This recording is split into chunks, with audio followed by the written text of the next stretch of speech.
Hello mga kapinta, hello, magandang araw, kasama ko si Vince. So nakasakay po kami ngayon sa isang Chairlift. chairlift. Ka, ka, Kasasakay lang namin ng loads. Nag-try kami kung paano pandiran yung mga ganun, no? Yan.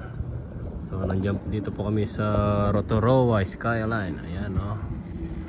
Ang dami pong mga bumibisita today. Ayan, mga turista. So, dahil weekend, Gandola. long weekend. Gandola. Ayan, maraming tao ngayon dito. Ano masasabi mo, kuya? Hello. What did you say? What did you say?